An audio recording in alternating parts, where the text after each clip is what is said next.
Bienvenue dans notre chaîne. Alors nous commençons avec la 6e épisode de notre série Les merveilles de la nature qui porte le titre de Les magnifiques jardins. On sait tous les plus beaux jardins du monde se dévoilent en images dans cette série de photos prises aux quatre coins de la planète. Découvrez de somptueux jardins français comme celui du château de Villandry, l'un des célèbres châteaux de la Loire, mais aussi de magnifiques jardins japonais, anglais, hollandais et italiens. Bonne visite. Constitué d'un groupement de jardins d'exposition florale situé à Brentwood Bay, en Colombie-Britannique, sur l'île de Vancouver au Canada, le jardin Butchart est une attraction touristique connue dans les quatre coins du globe. Doté d'une beauté unique, il reçoit plus d'1 million de visiteurs chaque année. Il est un Éden amoureusement façonné pendant plusieurs années pour créer de merveilleuses allées serpentines. On tombe nez à nez avec un faune, un jet d'eau au murmure argentin, une fontaine italienne, une prairie de fleurs sur une pelouse à l'anglaise, une étonnante clairière en ellipse. Célèbre pour son jardin paysager et à fabrique, Stourhead est conçu et réalisé par Henry Hoare II entre 1743 et 1780 autour des sources de l'Astour. À toutes les saisons, c'est une profusion de couleurs et d'odeurs car inspiré par les tableaux de paysages utopiques et qui doit se visiter selon un itinéraire précis, à valeur initiatique.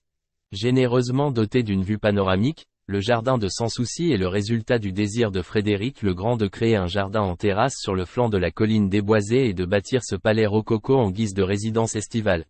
Le somptueux jardin de la Villa Efurci est agrémenté par un jardin provençal abritant des oliviers et de la lavande, un jardin et ses sculptures trop imposantes pour être exposées dans la villa, ainsi que des jardins espagnols, japonais, florentins.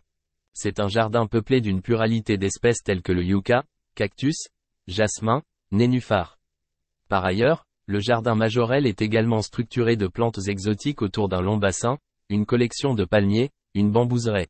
Le jardin botanique est considéré comme une attraction à ne pas manquer lors d'un voyage touristique en Afrique du Sud d'une richesse extraordinaire par la diversité des espèces présentées. El Kirstenbosch est un lieu précieux pour la conservation du charme végétal d'Afrique du Sud. Très harmonieux dans sa conception, il est traversé d'un cheminement qui offre à ses visiteurs une promenade côtoyant les parties cultivées et agencées jusqu'aux forêts naturelles des contreforts de la montagne de Table.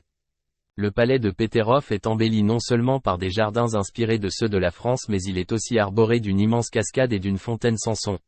Il est par ailleurs décoré d'une dizaine de sculptures et jets d'eau. La visite de ce jardin a la particularité de vous procurer un calme intérieur. Ils sont inscrits dans la liste du patrimoine mondial de l'UNESCO et se distinguent par son originalité visant à ressembler typiquement à des paysages naturels tout en conservant la culture chinoise. Plus d'une cinquantaine de jardins classiques y sont répertoriés dont 9 sont considérés comme de parfaites reproductions des jardins chinois. Au Japon, la visite de jardin est une activité incontournable pour leur caractère paisible, artistique, philosophique, spirituel mais également pour ressentir la quiétude et l'ambiance apaisante propre à ces lieux. Et voilà, ça c'est notre vidéo pour aujourd'hui. Vous étiez avec Natureland, merci d'avoir suivi et au revoir à la prochaine vidéo.